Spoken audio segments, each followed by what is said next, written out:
Imam el-Bushenji vjen me një fjalë fantastike, brillante, që fillon të jep kuptimin pse duhet edukata përpara diturisë. Dëgjoni çfarë thot el-Imam el-Bushenji: "Men arada el-ilma wal-fiqha bighayri adabin", ai i cili ka bërë njetë, ka vendosur të mësoj diturinë dhe të bëhet i ditur në legjislaturën islame, në shariatin islam, pra në fik, thot, faqad iktahama an yakdhiba ala Allahi wa rasulih.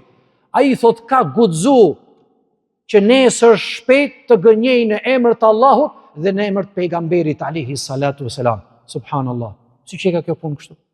Një njeri i cili nuk ka etik, nuk ka edukat, nuk ka moral, nuk është i veshur me moralin islam, Imam el-Bushenji i shpjegon gjithë thënët e selefëve me këtë fjalë ku thot ai thot do të guxoj, do të vi dita dhe do të gënjej në emër të Allahut dhe në emër të pejgamberit alayhi salatu wasalam. Si ta shpjegojmë këtë?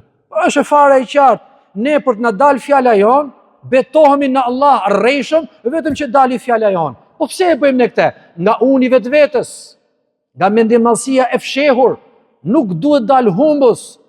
Personi thot një fjalë dhe duhet të jetë më i fortë se sa unë, jo absolutisht, dhe gënjen dhe në emër të Zotit, edhe duke u betu në emër të Allahut xhelle xhelalu. Ndërkohë, atëherë të bëjmë përkufizimi dhe konceptin e vërtet. Për çfarë edukate po bëhet fjalë? Për edukatën reciproke që kemi mësuar ne që kemi qenë fëmijë, kur ti jesh në autobus, ti duhet ai që është më i moshuar ti lëshosh vendin, apo gravet moshuara, apo të sumurve, apo ti je i buzëqeshur, dhe kjo është pjesë e sunetit pejgamberit, thjesht diçka reciproke, jo, nuk bëhet kjo shumë e cekët. Në islam edepi, morali, etika fillon me sinqeritetin. Cili është argumenti? E transmeton Muslimi në Sahihun e tij nga Ebu Huraira, i cili thotë se pejgamberi sallallahu alajhi wasallam ka thënë, na ka treguar: El imanu bid'un wa sab'una shu'ba. Besimi është 70 sa deg. Më e larta është fjala la ilaha illallah. Dhe më e ulët atyre degëve është heqja e pengesës nga rruga. Ço do të thotë?